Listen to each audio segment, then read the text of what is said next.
Hi friend, welcome to my channel online current affair. मैं हूं मोहित कल्याणी। तो देखते हैं आज का भाग। तो ज़्यादा देरी ना करते चलिए शुरू करते हैं। अगर आपने मेरा चैनल अभी तक सब्सक्राइब नहीं किया तो प्लीज़ सब्सक्राइब कर लीजिए और लाइक भी कर दीजिएगा और शेयर भी कर दीजिएगा।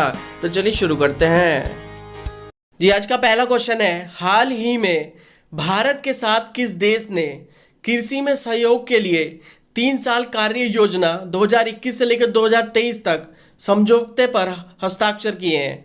तो पहला ऑप्शन है जापान, दूसरा ऑप्शन है इजराइल, तीसरा ऑप्शन है अमेरिका, चौथा ऑप्शन है रूस। तो किसने किए हैं? इजराइल ने किए हैं। और कब किए हैं हस्ताक्षर?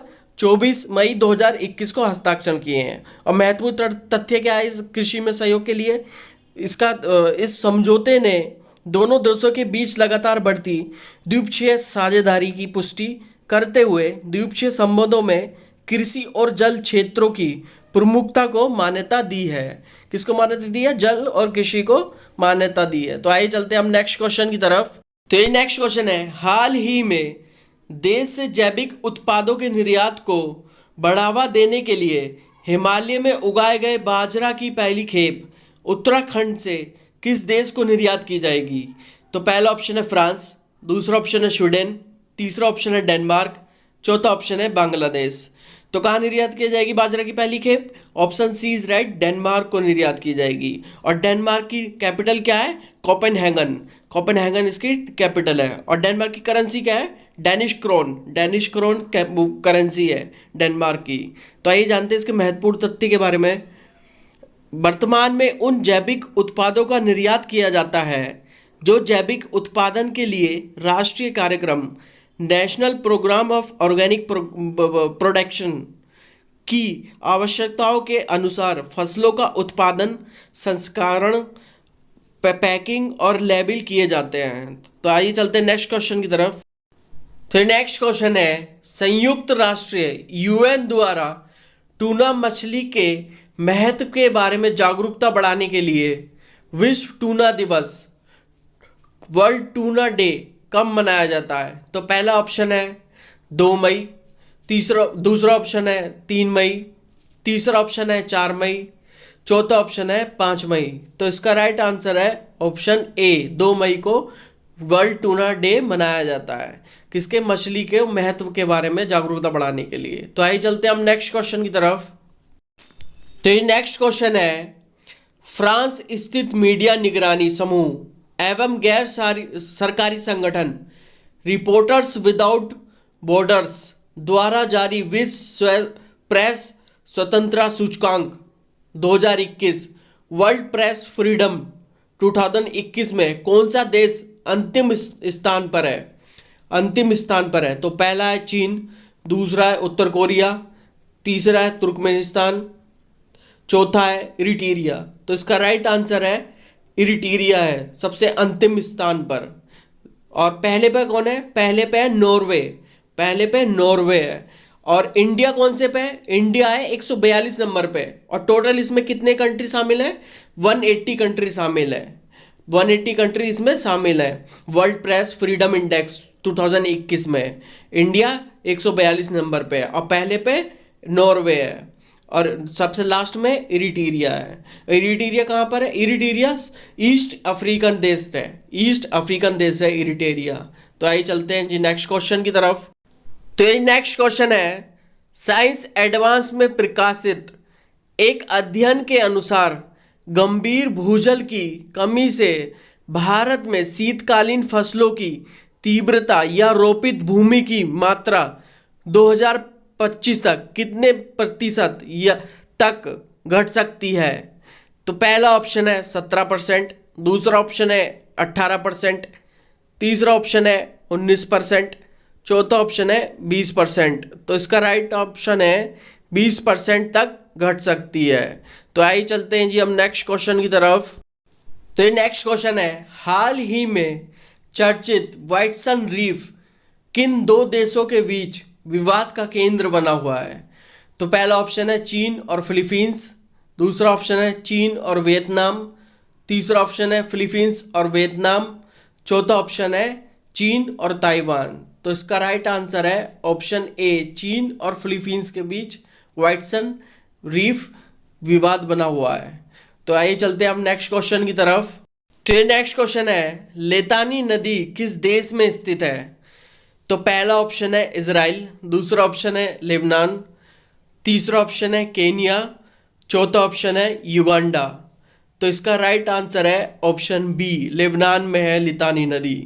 और लेबनान की राजधानी क्या है? बेरूट। बेरूट राजधानी है लेबनान की। और लेबनान के राष्ट्रपति का कौन है इस समय? मिशेल आउन राष्ट्रपति हैं वर्तमान में। तो आइए चलते हैं अब नेक्स्ट क्वेश्चन की तरफ। तो नेक्स्ट क्वेश्चन है, संयुक्त राष्ट्र के आर्थिक और सामाजिक मामलों के विभाग द्वारा जारी वैश्विक वन लक्ष्य report 2021 the global forest goal report 2021 के अनुसार वैश्विक जनसंख्या का लगभग कितना प्रतिशत अपनी निर्भया आवश्यकता, आजीविका, रोजगार और आय के लिए वनों पर निर्भर है? तो पहला ऑप्शन है 25%, दूसरा ऑप्शन है 30%, तीसरा ऑप्शन है 35%, चौथा ऑप्शन है 40%। तो इसका राइट ऑप्शन है ऑप्शन ए, 25% निर्भर है the global forest goal report के 2021 के अनुसार। तो आइए चलते हैं हम नेक्स्ट क्वेश्चन की तरफ। तो ये नेक्स्ट क्वेश्चन है, जनजातीय मामलों के मंत्रालय ने एकलव्य मॉडल आवासीय विद्यालयों, एकलव्य मॉडल रेजिडेंटी स्कूल्स और आश्रम स्कूलों जैसे जनजातीय स्कूलों के डिजिटल रूपांतरण के लिए संयुक्त पहल हेतु किसके साथ समझौता ज्ञापन पर हस्ताक्षर किए हैं? तो पहला ऑप्शन है TCS, दूसरा ऑप्शन है विप्रो, तीसरा ऑप्शन है इन्फोसिस, चौथा ऑप्शन है माइक्रोसॉफ्ट। तो इसका राइट ऑप्शन है ऑप्शन डी, माइक्रोसॉफ्ट के साथ हस्ताक्षर किए हैं। तो आइए चलते हैं हम नेक्स्ट क्वेश्चन की तरफ। तो ये नेक्स्ट क्वेश्चन है, भारत द्वारा हिम तेंदुए और उनके आवास के संरक्षण के लिए किस वर्ष project snow leopard PCL launch किया गया था? तो पहला ऑप्शन है 2009, दूसरा ऑप्शन है 2010, तीसरा ऑप्शन है 2011, चौथा ऑप्शन है 2012। तो इसका राइट आंसर है ऑप्शन ए, 2009 को प्रोजेक्ट स्नो लेपर्ड लॉन्च किया गया था। तो आइए चलते हैं जी अब नेक्स्ट क्वेश्चन की तरफ।